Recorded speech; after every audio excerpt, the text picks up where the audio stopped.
Hey, thanks for joining me. I've been sitting here staring at these books for the last, I don't know, 45 minutes, trying to think of how to make a video on these things.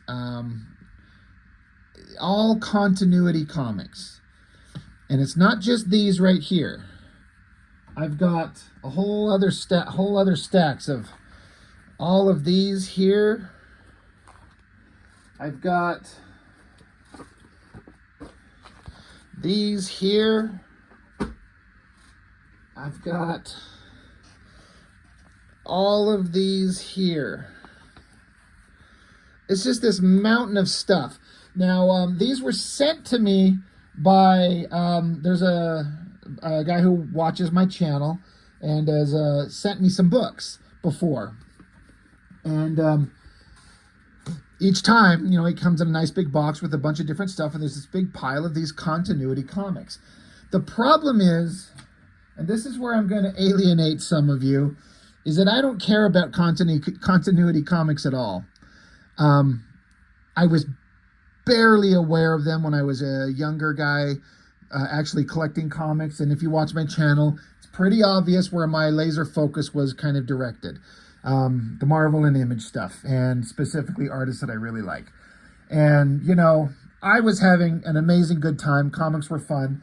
As I get on older in life, I realized that a lot of the stuff I was buying was kind of hollow, kind of pointless entertainment that doesn't hold up. Some of it does, some of it doesn't, but that's anything in life.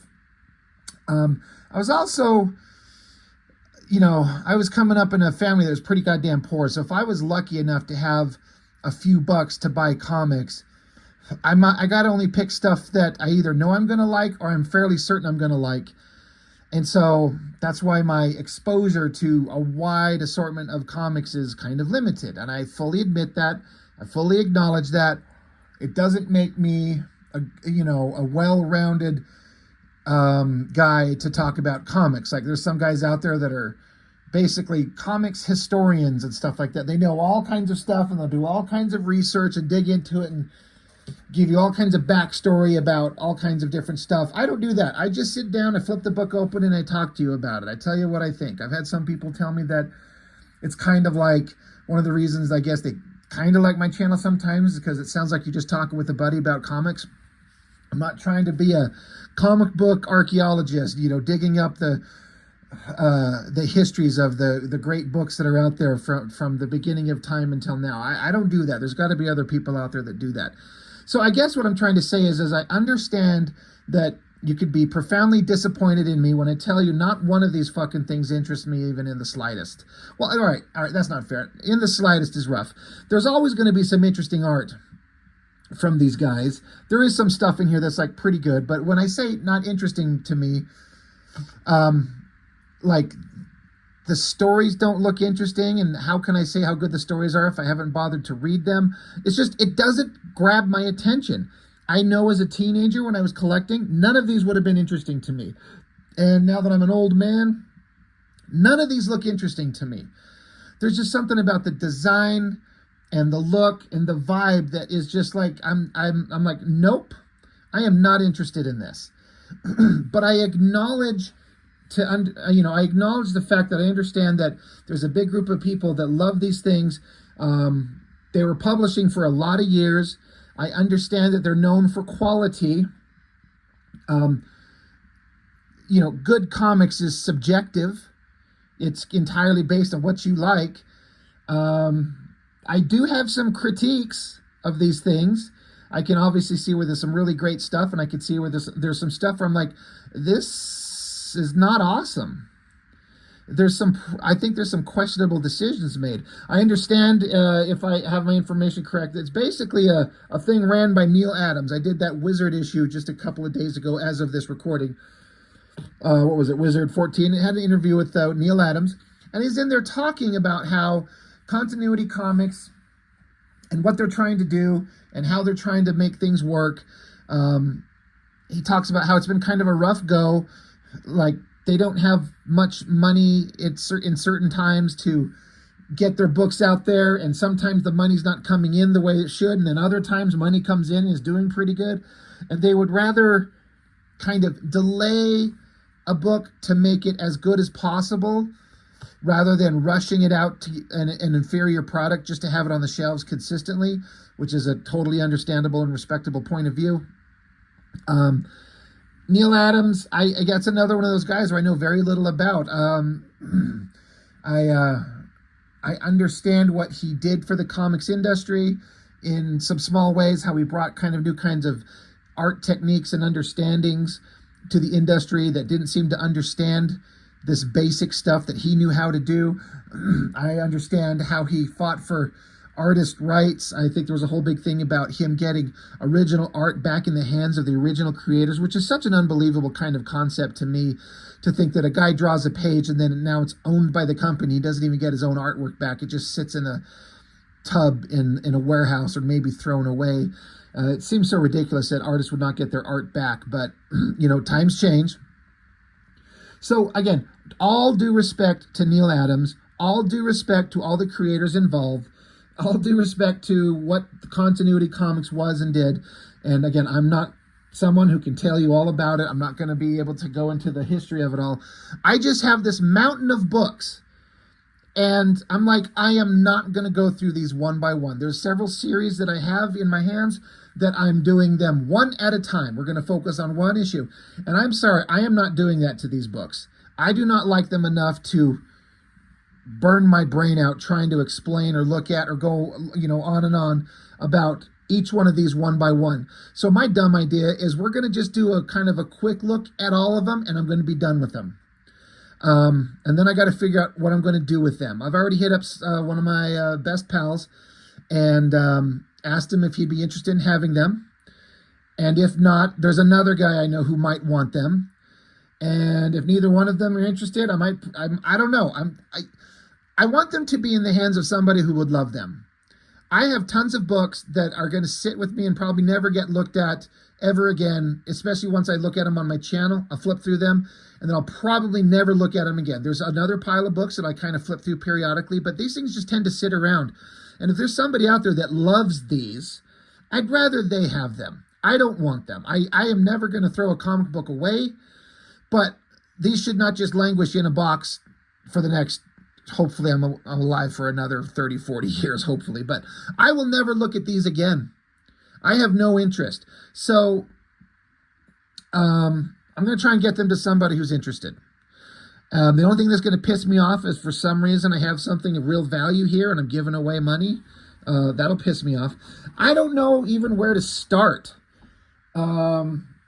Like I said, I went through several of these. Well, no, what I mean to say is I kind of flipped through most of these while I was sitting here kind of digging them all out, putting them in order, and I'm just flipping through them. And there's a couple interesting things, but I do have, let me get into what I feel like is my biggest critique, and it's kind of,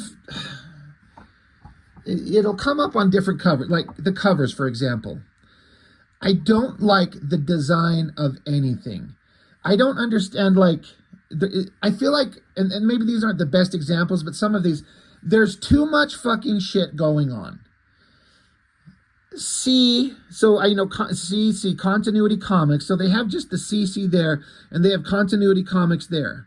Then it says number 3, it's got a price. Then it says Revengers, starring Armor and Silverstreak, Megalith. So who the fuck is this book about? Is it the Revengers? Is it Armor? Is it Silverstreak? Is it Megalith? Or is it Revengers starring all of them? You pick this up and I read it as Megalith, but it's only starring Megalith. So is it Revengers? And then I kind of appreciate the classic dialogue on the front of the cover. It feels really dated to me, but that's just my personal thought. And I'm not trying to say old comics are no good. That's not my point. It's just sometimes it works and sometimes it does not. I don't feel like it works on any of these. So same thing, the Continuity Comics, the Zero Patrol there, and then the Zero Patrol again. It fucking lists it twice, small and then big. And then dialogue, the princess is still mine, Daedalus. You better kill me quickly. The rest of the Zero Patrol is coming. Look, that dialogue sounds stupid to me. But this one, is from 1987. I was 10 years old, so it's a different world. I get that. It's dated in a way. But some old material still stands up. This stuff does not interest me. It doesn't stand up to me. The cover, I feel like, I could be wrong, but all these covers are drawn by Neal Adams. But very few of these books are drawn on the interior by Neal Adams. He's kind of the star. Now, obviously, he can't draw everything, like I get that. But when I got all these, I'm like, I have almost nothing Neal Adams has ever drawn. So I'm like, well, now I get a chance to look at some of his art. And like, very few of these books have his art in it, and that's fine. Now, some of the work in these, the art, is pretty freaking good. I can acknowledge how damn good it is and still find it not that interesting. And that's just me. You're just going to have to unsubscribe from my channel if you hate me. Like, I look at this and that's the thing. There's not one of these books that's not technically well drawn, but almost all of them, to me, look boring. It's like mid-range shots all over the place and tons of dialogue all over the place. And I guess that's their mark of quality, is the opposite of the Image Comics nonsense, which I get. Image Comics and all the big splash pages and, focus more on art more than story had its big detriments that were, it's going too far the other direction. There's some kind of happy middle ground, but every one of these drawings is actually really, really well done. And the coloring is technically completely fine. The details are there. The body language.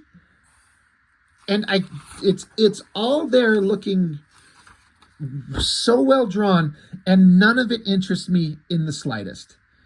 Like, I don't look at this, I'm like, I can't wait to read this story. I mean, attractive girl. This is the most schlubby looking superhero, the dumbest outfit. He's like wearing this little diaper. It looks so ridiculous.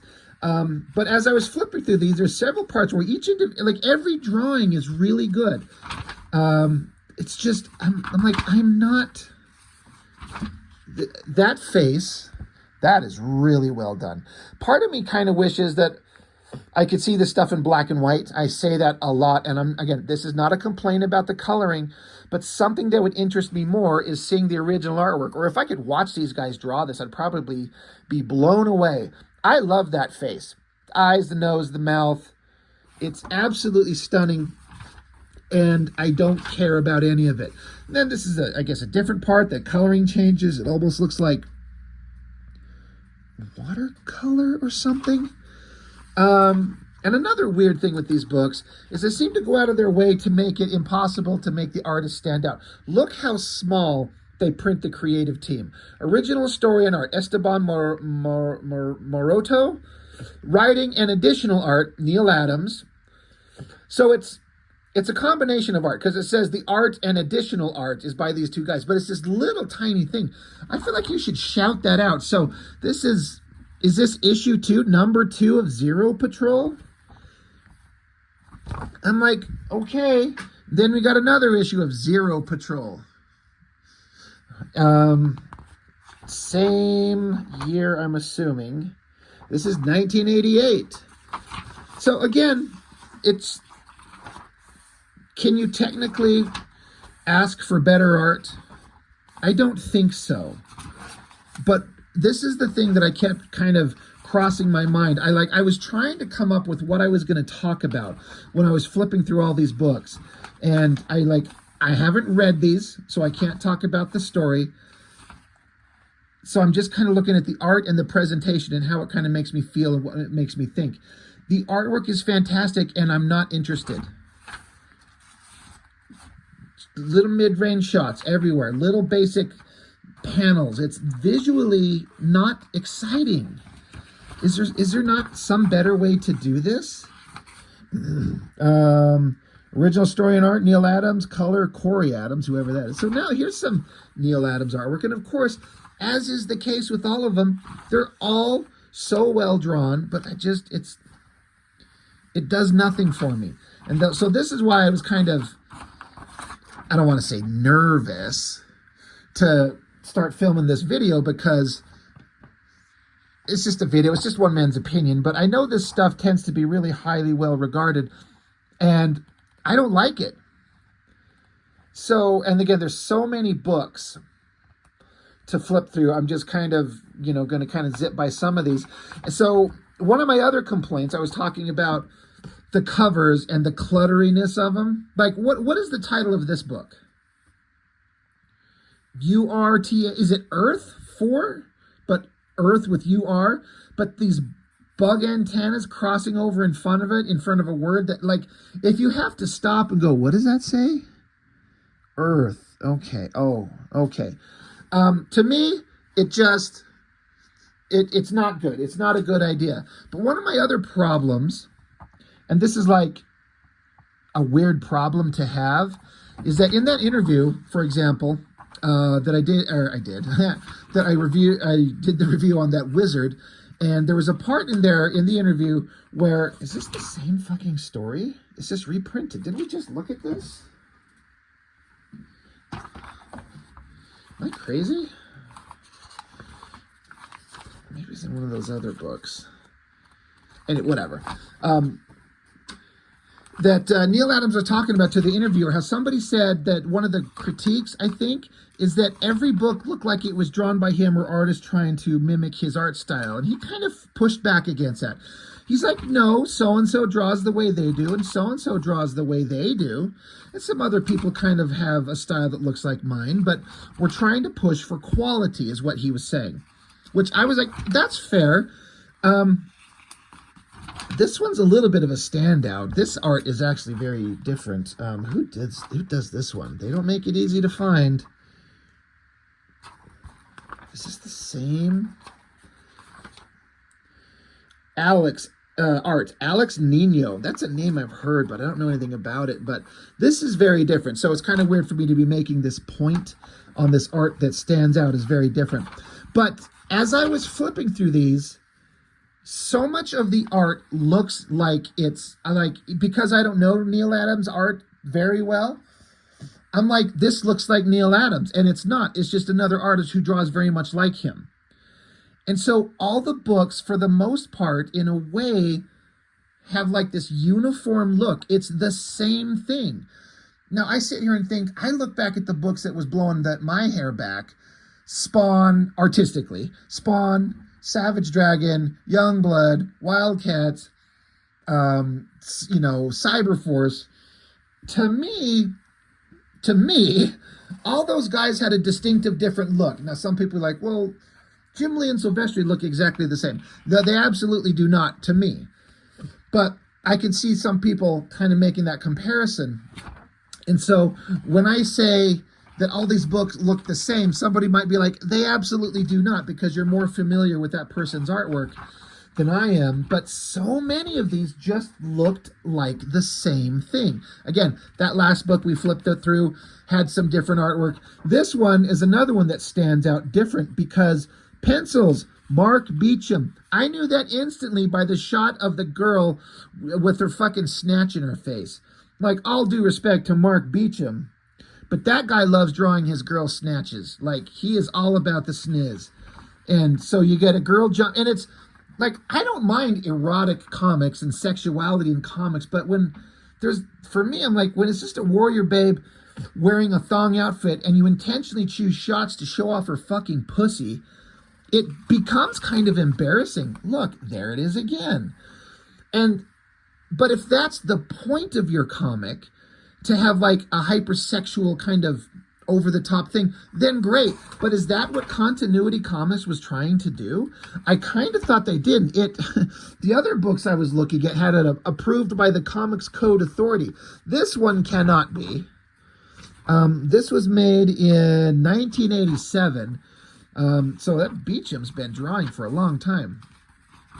So, again, but apart from the snatch shots, you even got Man Moose Knuckle shot, but it's shaded in at least. It also says inks here by Ian Aiken, Brian Garvey, and Neal Adams. So I don't know if Neal Adams comes along and just obliterates an artist's original work and makes it look like him. But when you got Neal Adams inking, I'm sure it's going to start looking like him. So again, like I was saying, all these books start to look like him. Another crotch shot there. Almost one there. Almost one there. There's definitely one there. So again, this is all really well drawn.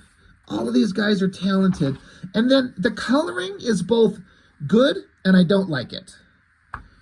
It's old techniques. I'm sure it's probably, there's a, crotch shot. I can't tell you that there's anything they could have done as far as the coloring to make it better.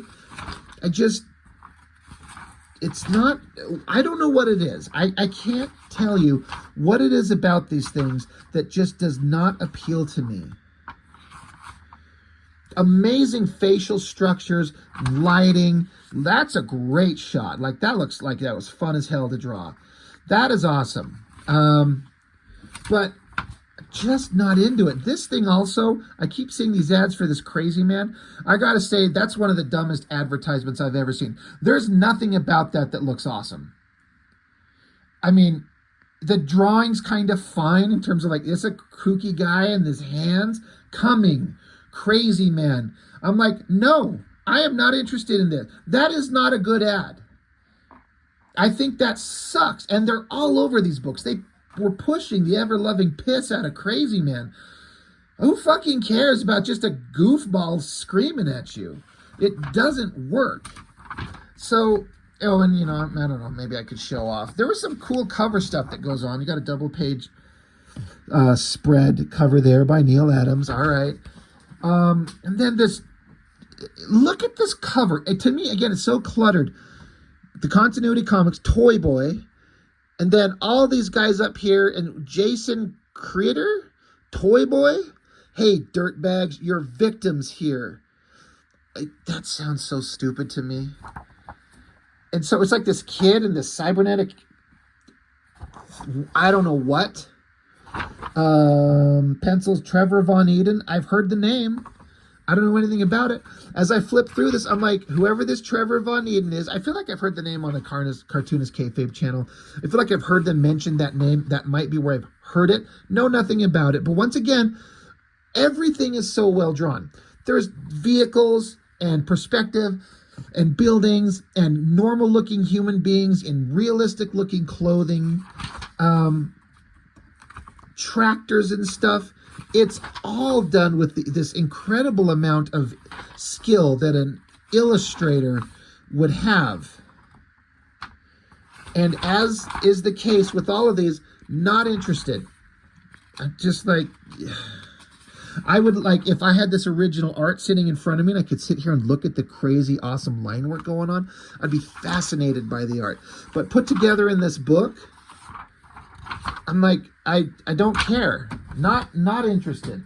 So there were, like I said, there were some things that were done really interesting. I'm trying to find. I also was struggling with the keeping straight what issues were what. Like Earth 4, number 1, volume 2. And then Death Watch 2000, Ms. Mystic, number 2, but then there's a 12. Death Watch, Prelude to Death Watch 2000, Earth 4, number 1, but then there's a 6. And then it varies wildly. I'm trying to see if I can show you on this cover.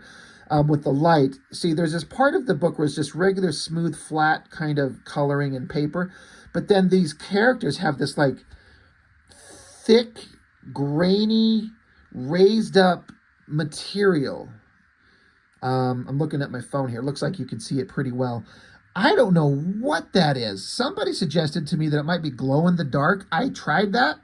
Did not work. No glow in the dark going on for me, unless it's just old. This is from 93, so I mean, I've got stuff that's that old that still does the glow in the dark, but I'm like, I can't keep these things straight. And then again, I think the design of these things, it's too cluttered. What is this thing across the top? Continuity Comics. And then there's this little symbol, Rise of Magic, Armor. Is this a Michael Golden cover? This thing, this material on this cover, let me see if I can get you to see it. As compared to like you see this cover here, that's kind of like your shiny kind of standard comic book cover paper. But this thing's got like this rough, grainy, I mean, the like watercolor paper kind of comes to mind. It's not terrible, but I don't love it. I feel like this art, if this is a Michael Golden image, I'm looking for a signature.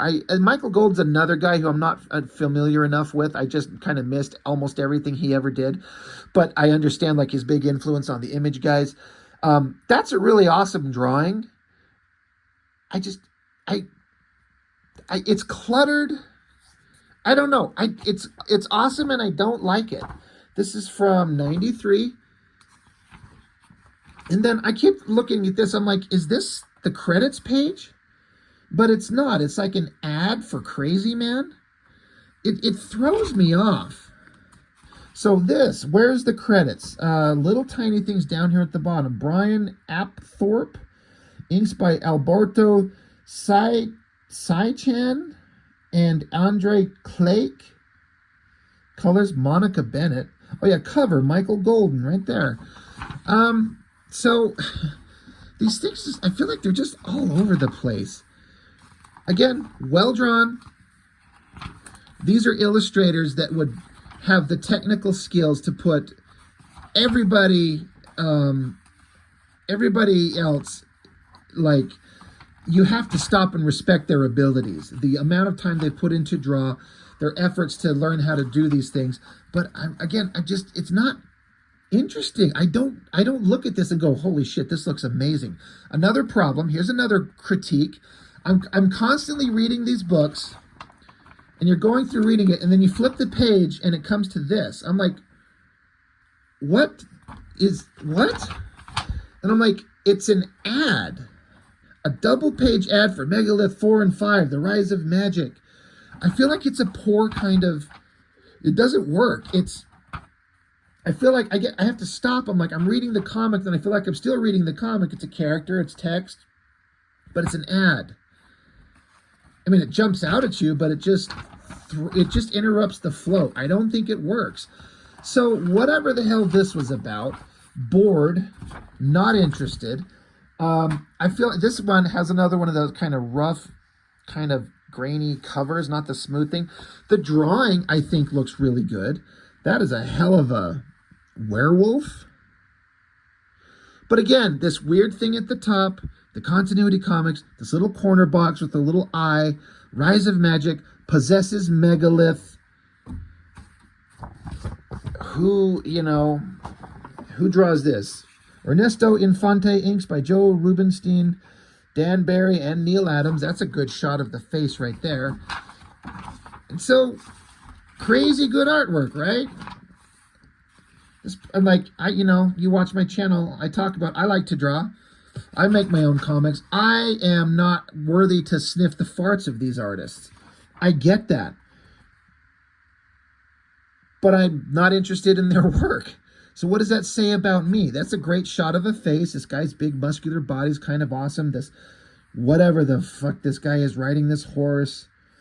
This drawing of this guy here working like a metal worker. All so well drawn. There's that ad again. Boom. Just pops up in the middle of the book. So, I'm done. I'm like, I don't care. What was this weird cover? Death Watch Prelude, Earth 2000. No, Death Watch 2000, Earth 4.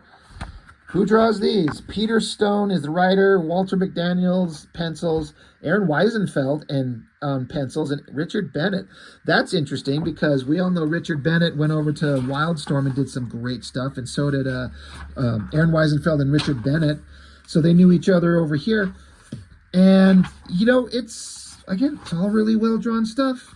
The pages aren't numbered, so I kind of had to guess where the Aaron Wiesenfeld showed up, which I think is here. This kind of looks like his work as much as I am familiar with it. This big close-up of a face feels very Image Comics. So, well-drawn, bored. Ms. Mystic. Who drew this? Pencils, Brian Apthorpe, and then Ernesto Infante. But again, these ones just start kind of looking like Neal Adams type work. When is this published? 93. So, it's all well drawn. Not interested. Earth 4, I'm not even going to look at that one. They did some things with some covers like, look at this, metal reflective stuff. Prelude, Deathwatch 2000, Hybrids. Continuity 0, but number 2? Are these like the issues of the comics, but the parts to a build-up to this Deathwatch thing? I don't know. Is this a double page or a spread cover? It sure is. And it's Neal Adams, right? Right? Looking for a signature. That has to be him. I feel like he does all these covers. This Bug Chick is pretty well drawn. Of course it's well drawn. It's him. Malcolm Davis pencils.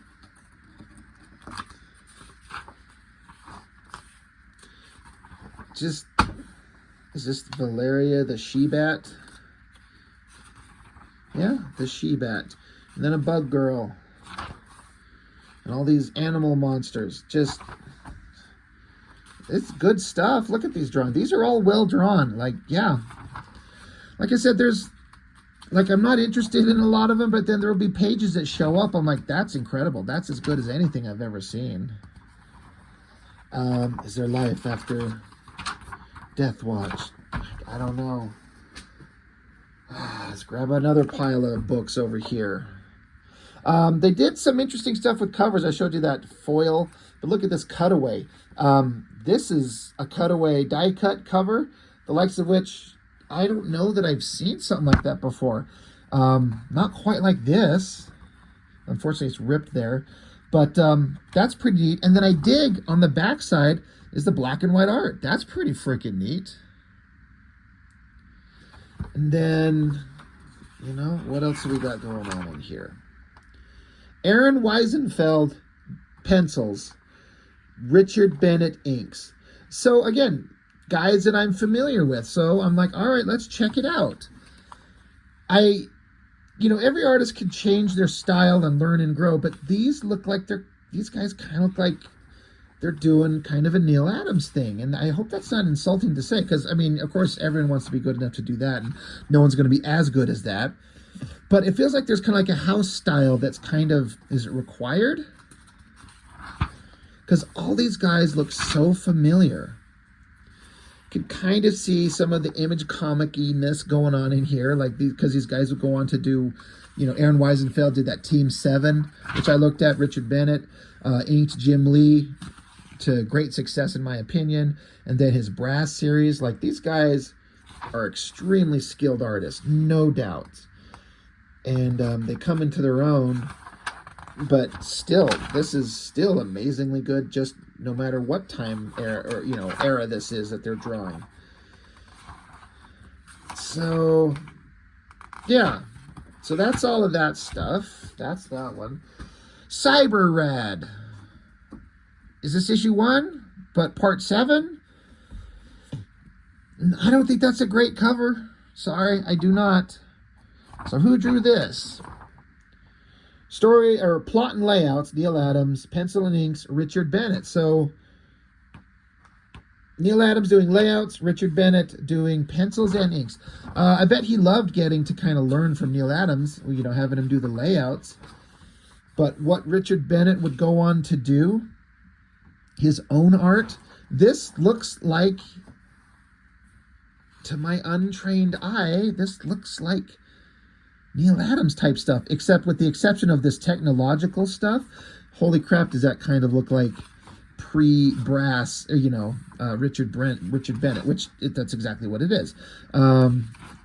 Richard Bennett's eye for detail on the technological stuff is unbelievable. This looks like Neal Adams stuff. So, I don't know. You could tell me that there's something really wrong with me for not finding these really that interesting. That's a grid double page spread of some big giant cybernetic monster thing. Yeah, all this gear and stuff, that's Richard Bennett on brass for sure. Hell, is that even the brass head thing? Like a hood mount? That's actually pretty cool. All these hands and gears.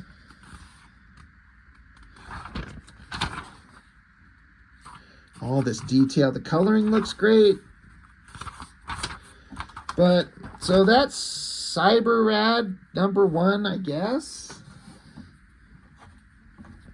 Then special Revengers Hybrids 1 of 2. Who are these guys? It's a thick ass book. It's a $5 book back in '92. I feel like I've seen this story printed twice in these things. We might run into this story again. Who drew it? Larry Stroman, it says. Larry Stroman. This is another one where I'm like, I'm reasonably familiar with Larry Stroman, and this says 92. This does not look like Larry Stroman at all, especially in the 92. I mean, he ended up doing work on X Factor and then his Tribe comic. He has such a wild, different, crazy style, and this does not look like him at all, but it says right here, pencils, Larry Stroman. So I'm actually kind of shocked. I kept looking for the Larry Stroman in all of this. And it kind of starts showing up in places, but it looks kind of like another Neal Adams kind of riff. There's some Larry Stroman in there. I could kind of see that, the distortion that he kind of gets into the faces. But I was just kind of shocked at how, for a Larry Stroman comic, how uninteresting it is. That looks like him. That's the kind of a style that he leans into. So, just weird, it seemed like Neal Adams was saying, I do not force a house style on these guys. I just want it to be good. That's fair.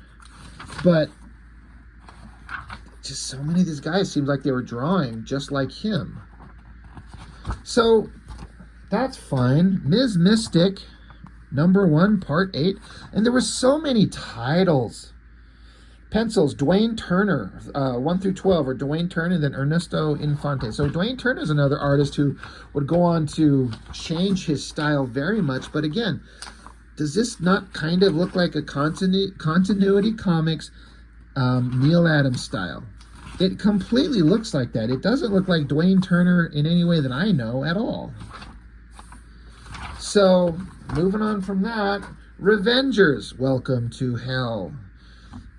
Revengers, Megalith, Revengers. Why put Revengers twice? Why put Megalith twice? I don't get the point. And then they put on here continuity comics. It's our year. All right. I mean, have it be your year. Who is drawing this?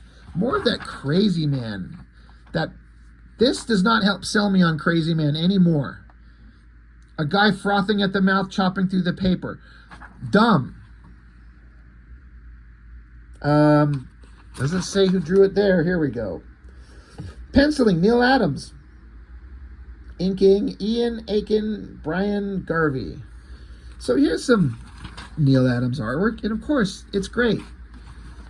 There's no place or time where you're going to look at a Neal Adams drawing or comic book and be like, it's poorly drawn. I don't care about these characters. I don't care about what's going on. And like 2 basic ads for the same thing. Here's big muscly Megalith saying something. Here's big muscly Megalith saying something. Like, I feel like they're, what's the word I'm trying to do? The people who come up with to design these things. I feel like somebody doesn't know what they're doing. That looks like a Mark Texera. That looks like a text drawing. I bet it is. But moving on from that, goddamn. Let's see. Revengers. Revengers, twice. First Casualty. Who draws this? It's that same story. We just saw this. So it's reprinting it. We've seen this story now twice. This is 1989. Why did I just see that?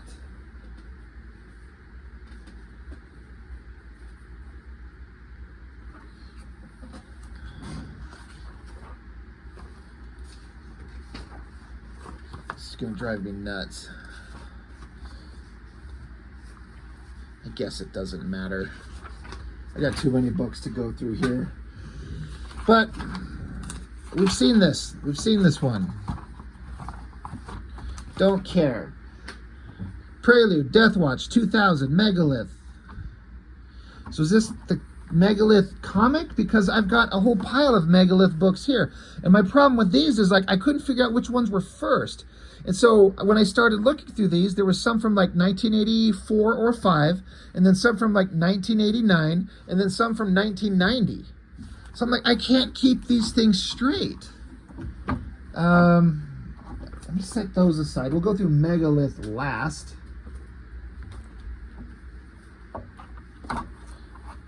Another one that seemed like they were pushing super big time was Armor. Again, I feel like there's too much going on the cover. And I know you guys might think I'm crazy. Armor, the Silver Streak. Armor, introducing Silver Streak. Ah, pleased to meet you. You've guessed my name. Rage. There's that stupid ad for Crazy Man. Who cares? Books are falling all over the place here. Pencils, Tom Grindberg. It just looks Neal Adams. It just looks like the same thing. Bunch of mid-range shots. All well drawn. Coloring's a little dark and muddy for my taste. It's kind of fine. But Armor. Armor, Silver Streak. Armor and the Silver Streak. And what in the hell is this white creature butthole face looking thing? Ninjas in the background. Says training. And what issue is this? I'm looking for an issue number. This, okay, 2. So this is 4. And I guess 5 over here. It's kind of an interesting opening splash page. The coloring and the lighting. There's butthole face Yeti thing. Tom Grindberg. Hey, look, very well drawn. I wish that I had a fraction of these guys' illustrative abilities. I really do. It's Toy Boy, that looks dumb. That's a hell of an interesting double splash page with these monsters. I think the coloring is working really well here. Lots of words, lots of text, lots of story all over the place.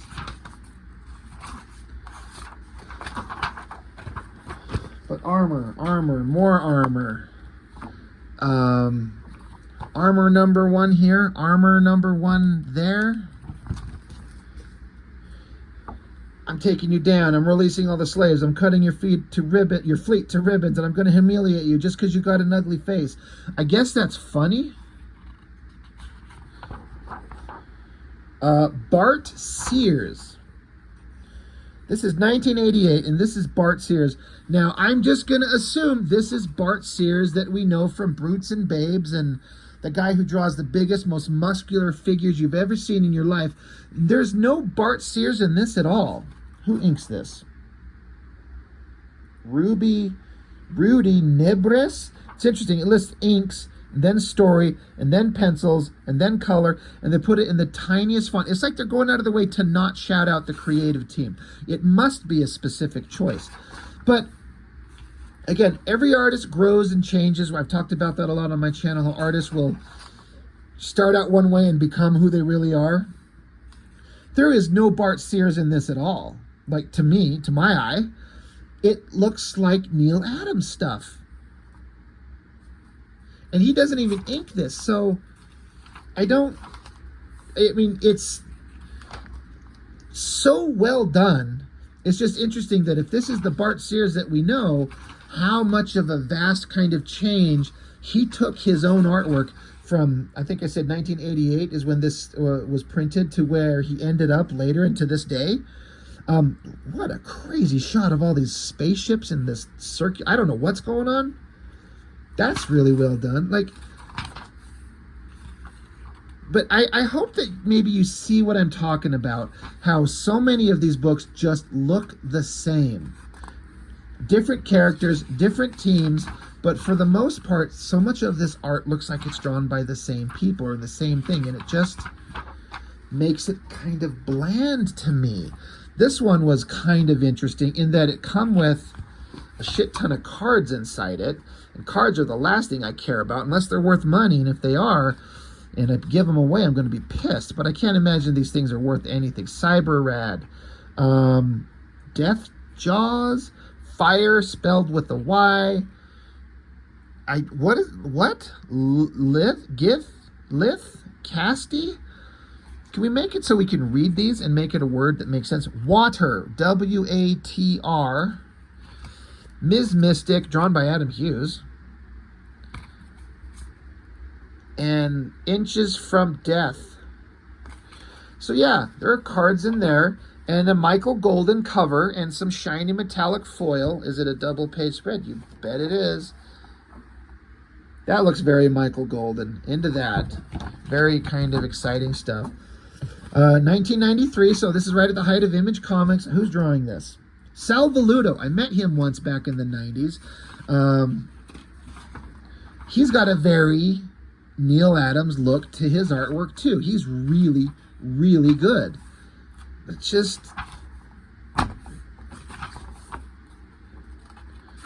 more of the same. This design on this guy, this armor guy, I'm sorry if you love this guy. I think his design sucks. I think it's so stupid. And that's coming from a guy who reads Image Comics all over the place. That's filled with nothing but stupid designs, but this is not better. It might be a better story, maybe. Technically, I'm sure. But, yeah. Just not interested. Just dropping all these comics on the floor. And then look, Armor number 1, and then Armor number 2, but this is part 9. And then, yeah, so Armor and Silver Streak, Armor. For you to live, I must die, but Armor will never die. Okay. Original story and art, Neal Adams. So there you go. So here's a book drawn by the guy that I'm kind of here for. And this is 85. I'm an 8-year-old kid at this time. I'm younger than my own youngest son when this comes out. I heard somebody say that Continuity Comics was like the Image Comics before Image Comics. I didn't get a chance to have them kind of explain exactly what they meant, but I kind of assumed they meant it as creatives who went off on their own to do their own kind of comics, to own their own works, and not have to draw Marvel and DC stuff and make the books that they want to make. And I respect the hell out of that. That makes sense. It's just too old-fashioned in its presentation for a young teenage me who is interested in something else. This says pencils Brian Murray. The only Brian Murray I know is the guy who did coloring and then some penciling for Liefeld, and this is too fucking good for the Brian Murray that ended up in the early 90s drawing Supreme. So it must be just another guy. I mean, I guess Brian Murray's a common enough name, but that can't be the same guy. Whoever's drawing this is really good. And Brian Murray sucked shit when he started. I honestly don't know what he does anymore these days. I don't know. This one's interesting because, like I was saying, they do some interesting stuff with covers. I showed you that one earlier that had the die-cut cover, the big chunks taken out of it. Honestly, from my recollection, there was very, very few die-cut covers that I ever collected. There was a Punisher one, Sabretooth, Wolverine 50, I think it was. So I've seen a few, not a lot. This one, look at this.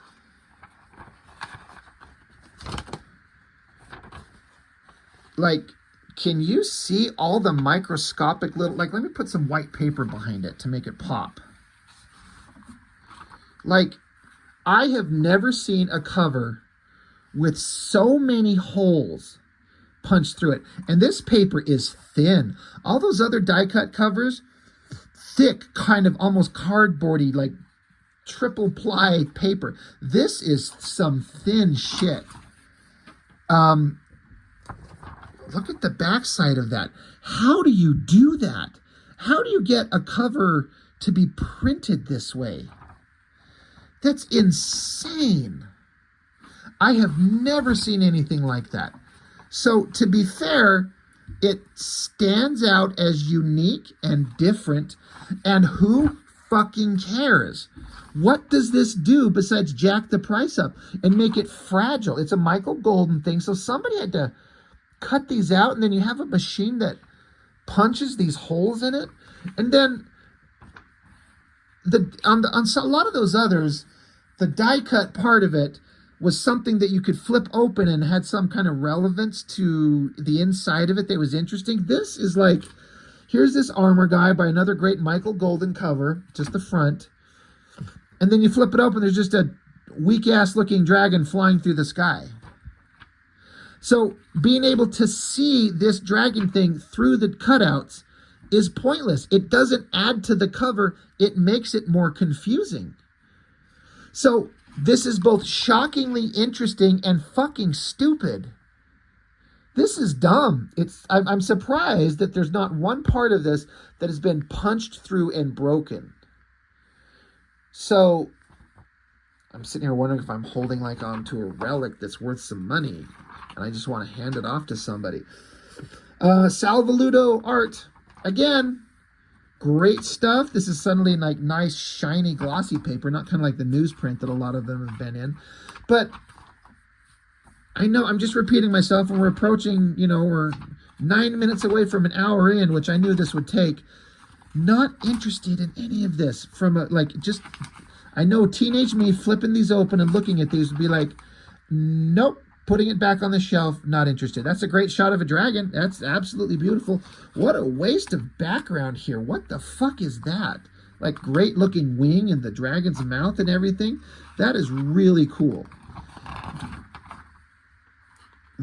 That's got to be a Mark Beecham, right? It has to be, right? We're looking for a signature.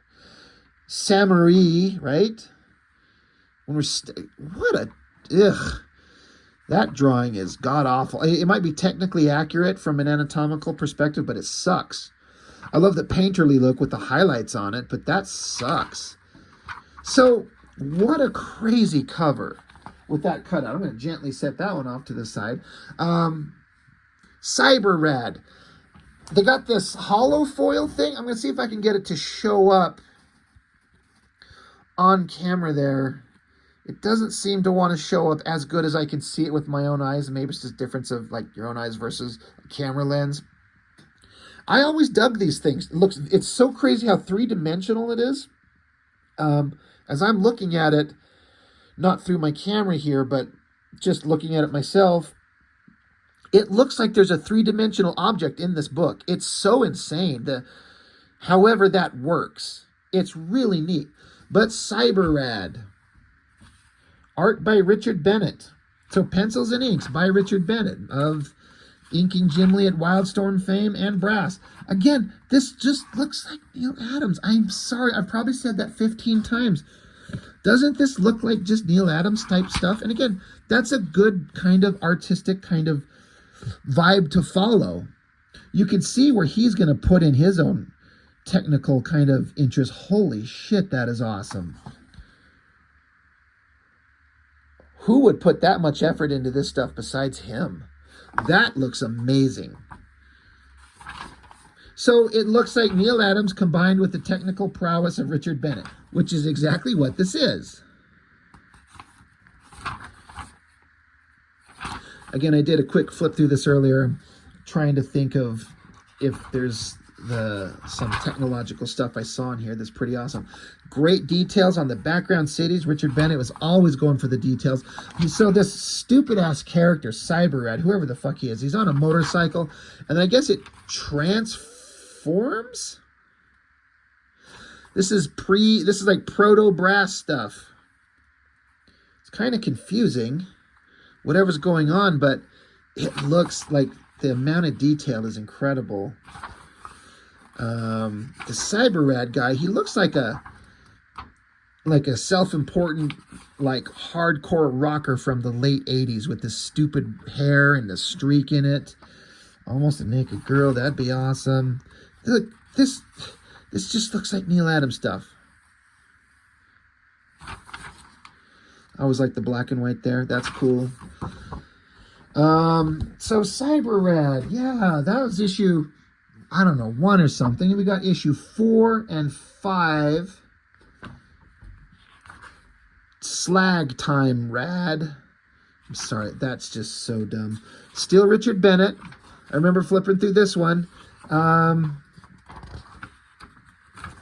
on. Just a big screamy face. He's yelling he's not a robot. I don't know what the story of Cyber Rad is. I don't care. It's just the same thing. I'm just in repeat mode. Looks like Neal Adams art. And it's good. That's just the cover. I guess it's not line for line, or is it?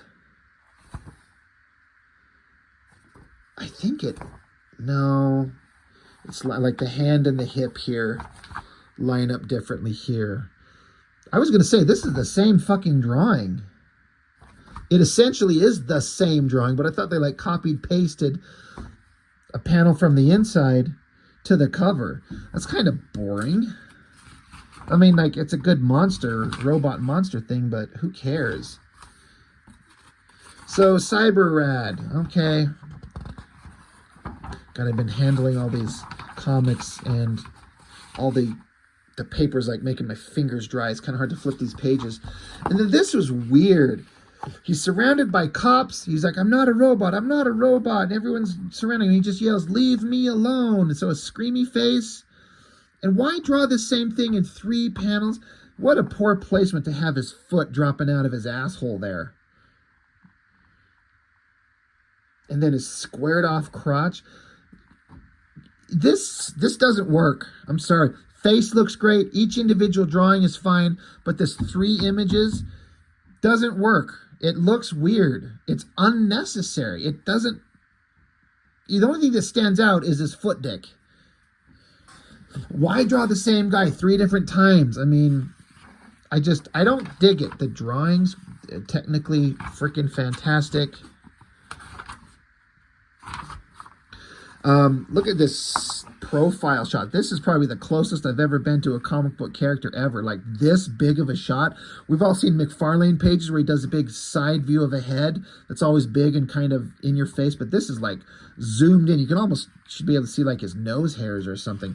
I wonder if this is a smaller drawing that they did zoom in on, or if the original artwork is this big. So good lighting and good coloring, and just this hair is so stupid. It's so dated and dumb. Did I look at when this was published? 91. This looks outdated for 91. So, you know, I'm going to have to start speeding through this. I am not a robot. More art by Richard Bennett.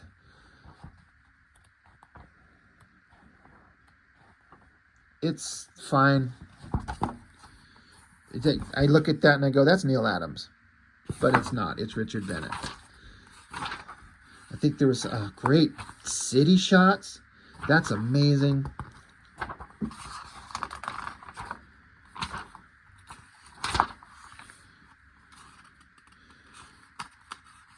That's kind of a solid drawing for an ad. That's a better ad. They're kind of getting it there.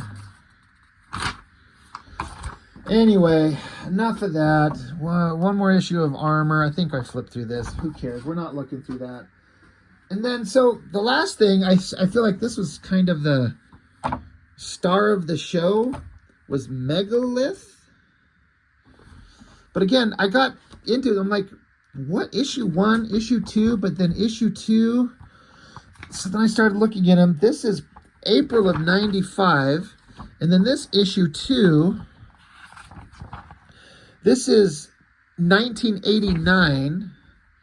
And then this thing, Continuity Comics, Death Watch. This is 1993. So they're clearly publishing this character forever through a bunch of different, are they just different volumes? And again, this, like, I don't know how else to say this. That's boring as fuck. There's nothing about that is awesome. Maybe in, what did I say? 85. I'm looking at it as I would think of it now and as what I would think as a teenager. But I was a teenager in the 90s. This is before me. I was 9 years old when this was made. It's an incredibly well done drawing. But it's the most boring superhero almost ever. Just a guy smiling at you. He's so good-natured. He's got his flexing muscles and his white pants and his shirt and his big M symbol twice. The symbol's so nice, he wore it twice. This is not interesting to me in the slightest at any point in my life. Collector's item issue. I'm sure it is. Writing, layouts, and inking. Neal Adams. Additional pencil work by staff assistant Iota Subatiki. What the hell? I am not making up these names. You read that and you can see my big ass thumb. People are going to tell me I need to clean my nails. Whatever. I was at work today. And this is your first page to your book. I mean, I get it. It's a brick wall and it's getting pounded, and then Megalith escapes. Maybe in 85 that was awesome. And this is a collector's item issue. But just, I'm not interested in any of this. It's just the same thing. It's well drawn. Anatomy is incredible. These are people who study the human figure and actually know what it does and how to draw it. It's just boring. I'm not going to sit here. This is the first issue, and I'm not going to sit here and flip through this whole thing. He's standing there screaming like, "Arg!" Why is he arguing? What? God, sorry, I bumped the camera. Some guy slaps him, and he, like, all right. Ugh. I'm done with this stuff. You've got my mother. So is Megalith supposed to be a kid? Is that the gag? Look at these tiny little panels. 1, 2, 3, 4, 5, 6, 7, 8 panels on an opening page. I've kind of been trained to enjoy the splash page, double splash page that kind of Kirby kind of popularized and Eric Larson would do all the time. I'm a growing boy.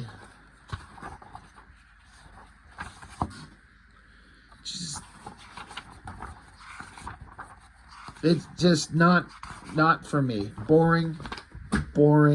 I'm not even going to bother. No one escapes from Captain Law and his mustache. Of course he's Captain Law. He's got a mustache. He's like a cop.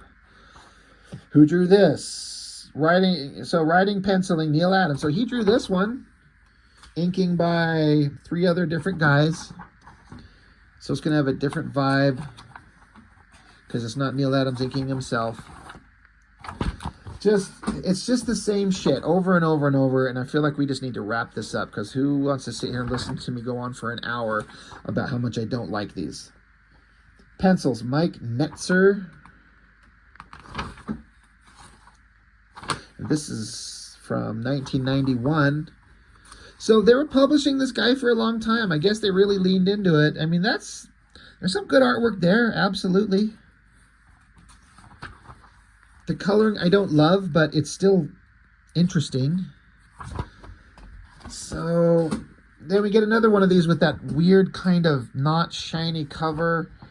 This is 93. What an interesting choice for this in the 90s to go with this weird kind of material. It's odd paper. But again, I feel like it's too cluttered. Continuity Comics, Megalith, Rise of Magic, this thing across the top, which is like an embossed thing. It's like 3-dimensional. You can kind of feel it. Pencils, Ernesto Infante. So it's more of the same. I kind of dug this cover, mainly because the over-the-top figure work and then the coloring, those highlights, that made me stop and go, that's neat. That works. This is 94. Who's drawing this? Doesn't tell you on page 1. Joe Bennett. I know that name. This is another guy whose work, this does not look like any Joe Bennett that I know. I mean, I guess it's kind of in there. This is more of an Image Comics kind of laying out the page to be more visually interesting. Hot Babe. She's riding the guy. So, oh wow, they're getting it on. He took her shirt off. Her titties are hanging out. He's banging on her. Get it? She's licking his ear. Suddenly an issue I'm interested in. But at least I could say that this guy is not trying to draw exactly like Neal Adams. It's got some kind of uniqueness to it, I feel. But I'm already kind of bored of the character. There's that giant ad that just shows up. So that's interesting. We looked at that one. Another weird foil circle. So, not looking at it. Not looking at it. Not looking at it. Oh, this one. Pencils. Tex of Ghost Rider fame. This is interesting because I can see the text. Big, crazy, muscular upper body. Inks by Art Nichols. Nichols. This is interesting because, again, I feel like he's trying to do an Neal Adams thing, but I can see the text in it, especially as it goes on. It starts to feel like this close-up of the eyes. That feels very much like him. The motorcycle shot there. That angle on the body there. I'm familiar enough with this work. I look at it. I'm like, I see it. I can see the text. I feel like there was some more spots where you could see that. That looks like him. These look like him.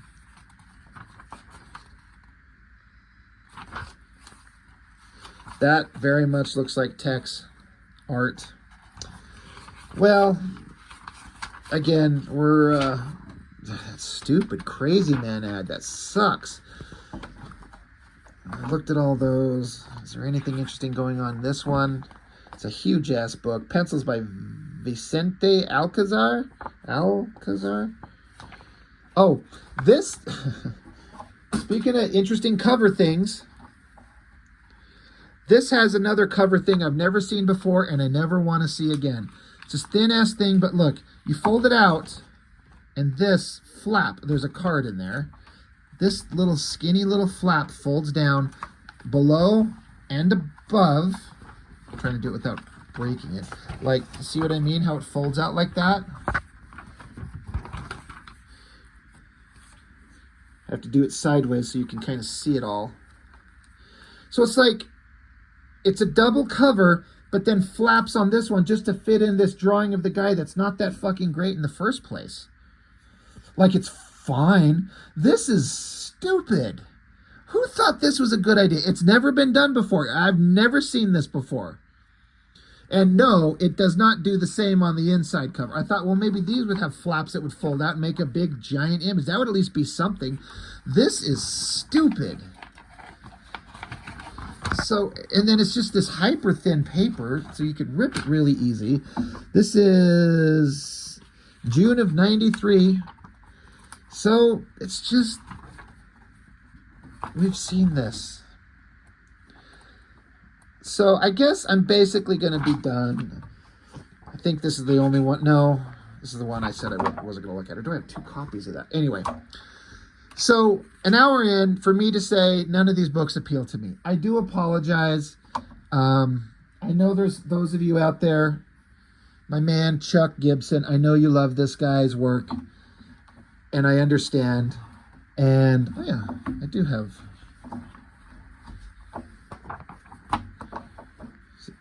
just 2 copies of the same thing. Jimmy Reyes, if you're out there, I think I saw you say that you love this Neal Adams work, and I can't say I love Neal Adams work in as much as I just mean that, like, I never found anything of his that he was drawing that I was reading when I was in my formative stages, so I kind of missed it. I can look at his artwork now and understand totally what an incredible illustrator he is. He is incredible. But all these books don't interest me at all. There's nothing here that's interesting to me. So I have a mountain of continuity comics, and they need a home. So again, I don't know. I've got, like I said at the beginning, I'm hitting up a couple of people that I know that might want them, and if they do, I'm going to give them to them. But if there's anybody out there that's watching that's really interested, I mean, I don't know, hit me up and make me an offer. I want them to go to somebody who wants them, because I do not. And they will just sit around forever. Sorry, I'm picking up the shit off the floor where I was dropping all these things, cards and stuff. It's quite the pile. So all these books here and all these books here. Let me get them all in hand. Holy shit. Ay.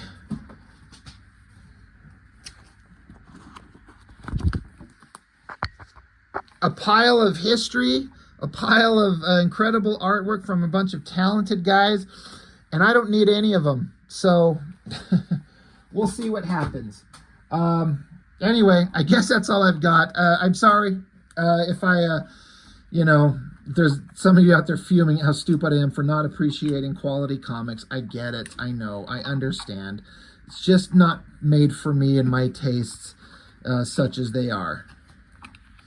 So that's all I've got while I sit here and spread out these ridiculous cards that are probably not worth 1 cent a piece. Anyway, continuity comics, they don't need my validation or my approval to have a place in history in the world of comics. Like, Neal Adams is an incredible artist, and was, and his body of work will always be remembered, but not, those books were not for me. So, hour and 12 minutes. I'm done. I'm sorry. Thank you for joining me. Thank you for watching. I really, really do appreciate it. Thank you, all of you. I'm approaching almost at 6,000 subscribers as of this recording, and I'm humbled that you guys have kind of been with me on this journey. I appreciate it. So I will see you next time. Thank you.